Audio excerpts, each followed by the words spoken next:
Hello, everyone, and welcome back to the Dr. Nasir Shaikh Show. I'm your guest host for today. My name is Dr. Nasir, and we've got something great on tap for you today, folks. It's part 4 of our debate series about Asian Americans or American Asians. And this time they're going to talking about what is the political affiliation of American Asians living in the United States of America. We're going to get to all of that in the next few seconds, but before we do so, we would love for you to go ahead and subscribe to our channel if you haven't already done so. Hit that notification bell, like, share, and follow us. Let us know what you think in the comments below. Let's get to part 4 of the video. Let's move on to the main event, because a lot of what's behind the disagreements that we're having today seems to be related to politics. How many of you here would say that you're progressive or liberal? Raise your hands. And how many would say conservative or not progressive and liberal? Undecided? Okay. Are Asians invisible in American politics? Are they visible? Do Asian Americans have political power? Let's take visibility. Not visible enough. But that is a consequence of the mentality towards politics for a lot of Asians. You don't participate in the system, nobody's gonna care what you have to say, period. Which is why I've made it a point to participate in the system. You know, I don't go around saying, well, I'm Asian, that's why I deserve to be here. But just me being in the room is a step above what's kind of the sort of awareness, the political awareness of specifically the Indian community, in my opinion. You know, that's been my experience. So I don't think that they're visible enough. And the reason they're not visible is because they don't participate and do the work behind it. So that engagement, civic engagement. Yeah, exactly. Yeah, I'm gonna have to agree with you on that in terms of, I think it's more than that, but I do agree as lack of engagement or, you know, claiming to be apolitical. I think when Kamala became vice president, there wasn't really that much support that I saw from the Asian community. And she's our first Asian American woman. Well, the reason for that, honey, is because she kept hiding that. Not once during anything. I didn't even realize that she was half Indian and half black or whatever. That I had no idea. And she hid that fact from everybody, which is why the Indian community really did not like it. Only later on, when it was politically necessary, let's say she wanted to capture the vote, now all of a sudden all this stuff comes out that, you know what, yeah, I just happen to be half Indian on my mother's side or whatever. But she has always identified here in the United States, Kamala Horizontal Harris. Kamala has always identified as black. She has never identified herself as Indian, ever. So this girl just needs to know that those are the facts, Jack. To be elected in such a high position of office. So where is the support? Just because she may not look a specific way. So what you're saying is that the broader Asian American community, which might include East Asians and otherwise, didn't speak up enough for having a South Asian person like Kamala Harris of mixed race become vice president of the United States. So divisions within itself. Yes. Like I did not see very many East Asians come out and be like, you know, Asian American representation. But I saw plenty of black people come out and be like, black representation, you know? So there is definitely a lot of divisiveness within our own communities that we need to understand and recognize. Being Asian is not just being East Asian. Maybe Asians didn't feel represented by Kamala Harris. Maybe people just don't like Kamala Harris. Like, she's one of the least popular vice presidents, I believe, in like recent history. I don't know if it's like an Asian exclusive thing. I just think a lot of people why don't you think they like her? She comes off as obnoxious and pretentious, and they don't like her politics. Can I piggyback off that? I think Kamala Harris does not get the love from the Asian community because she picks and chooses when she wants to be whatever her identity is. When she's on TV, on camera, you know, I'm a black woman, blah, blah, blah, blah. But she only claims her Indian and Asian background when she's in the fundraisers with the rich Indians. She's doing it to herself. She's dividing her identity by playing up, code switching. I know AOC likes to use the word code switching to the black community when she's on camera, and then code switching to the Asian community when she's raising money. Don't be surprised if, you only come around when you're asking for a check, and then we're not in the streets, as hard as you would like us to be. But then again, you don't go on camera wearing a dot on your head and the jasmine in your hair, right? And wearing a sari. Show me a picture of Kamala in a sari, right? When was the last time? I've seen Justin Trudeau wearing Indian clothes before her. You know what I mean? So don't. Nice. That was so good. Justin Trudeau wearing Indian clothes. That was nice. This guy actually, I'm telling you, this guy said it correctly. Vish. He's actually saying it correctly here. That's exactly what he's talking about. What I basically said before. Kamala Harris is a freaking chameleon, a political chameleon. A lot of politicians are chameleons. She just does it to an unbelievable extent. Let's continue. On camera, and then code switching to the Asian community when she's raising money. Don't be surprised if, you only come around when you're asking for a check, and then we're not in the streets, as hard as you would like us to be. But then again, you don't go on camera wearing a dot on your head and the jasmine in your hair, right? And wearing a sari. Show me a picture of Kamala in a sari, right? When was the last time? I've seen Justin Trudeau wearing Indian clothes before her. You know what I mean? So don't give me the nonsense, right? Like, it's her fault that Asians don't get behind her. For her trying to win over people, do you think that maybe as a choice to not represent that, to be more relatable to the masses, could be the reason why she acts the way that she acts? I don't know. Are you saying Asians are not relatable to the American public? Yes. To some, yeah. No, to some. Being in a position where you have this generalization of how a standard American is supposed to be, and then all of a sudden, depending on the social climate, there is a lot of pressure on people to be a specific person. And so when you're someone in that light, trying to get support from different people, not even saying that she's right or wrong, I'm just saying that could possibly be a motive. She did it to herself.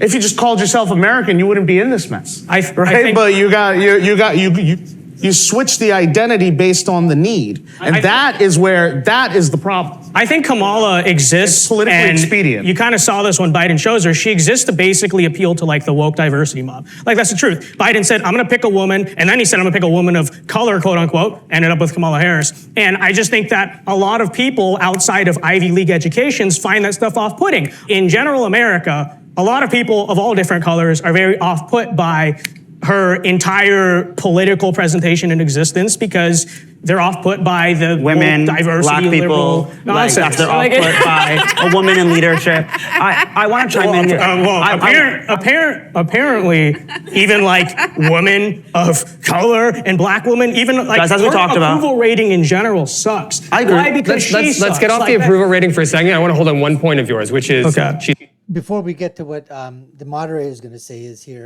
that they said, she maybe the gentleman, the other kid was saying that the reason that Kamala doesn't want to act Indian is that that's not like the average American, or that if she plays to that identity crowd or whatever, the rest of the people are going to say, oh, what are you, doing something with Indian heritage for or whatever.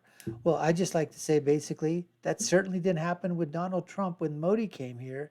Went down, I think it was in Texas someplace. They had like 50,000 or 60,000 American Indians were there when President Modi came.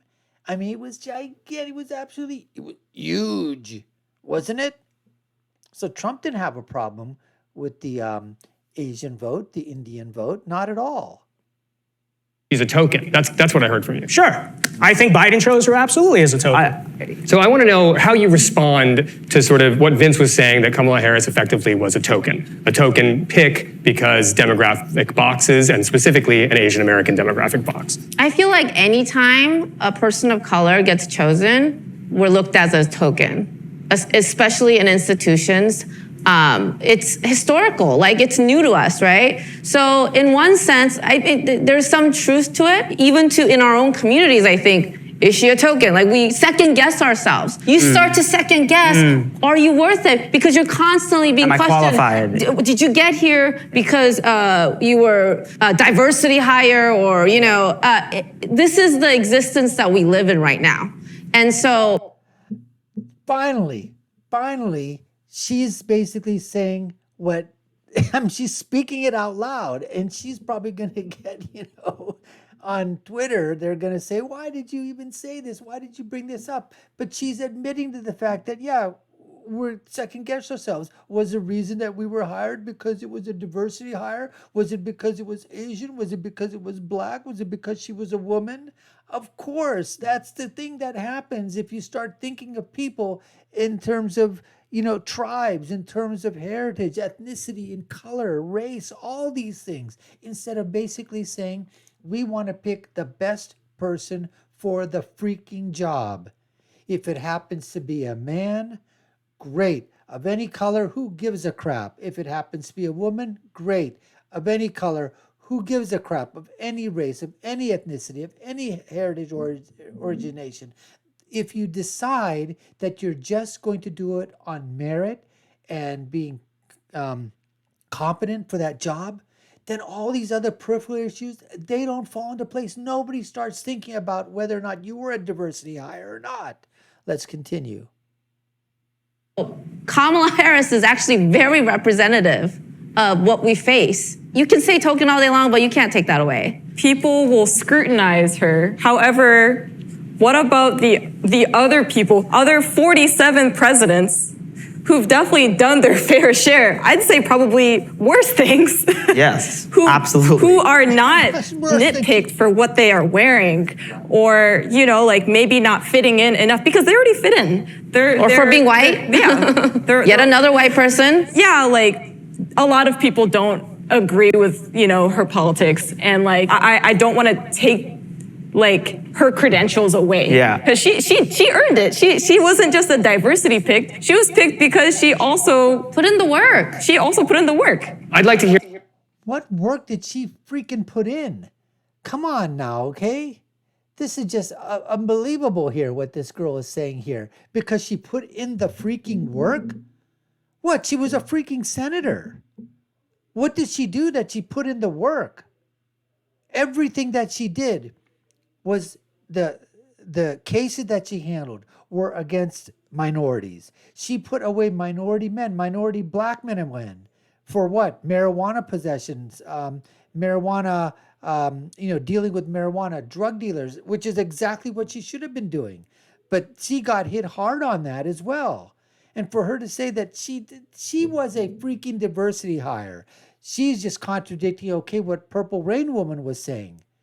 That she realized that it probably was a little bit of a diversity hire. Of course it was. We all know that. She wasn't. If anybody thinks the reason that you pick a vice president, the number one reason of a vice president, the position is, if something happens to the president, is this a person who could fill the shoes and people could look at as a leader and a president of the United States of America and of the free world? You take a look at that. In most instances, the vice president that has been picked is somebody that you could think could take over. In Kamala's case, I bet you if you asked that question, you would get a preponderance of people that would say absolutely not. No way would this person be someone that we would think of being president. It's sort of like the old thing that they do in sports when you say, does that person belong in the Hall of Fame? In any of the sports Hall of Fame, a baseball player, you name it, you put the name out there, yes, Hall of Famer, all day long. You have to think about it?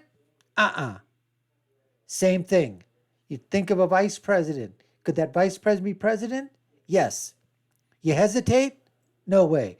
Anyways, we appreciate you taking the time to watch. This was part 4 of the Vice debate with American Asians on their political ideology, social ideology. We appreciate you taking the time to watch. We've got the other ones too, all sectioned out, part 1, part 2, part 3. We've got other ones. Take a look at them. We really appreciate you doing so. If you haven't done so, subscribe to the channel, like, share, and follow us.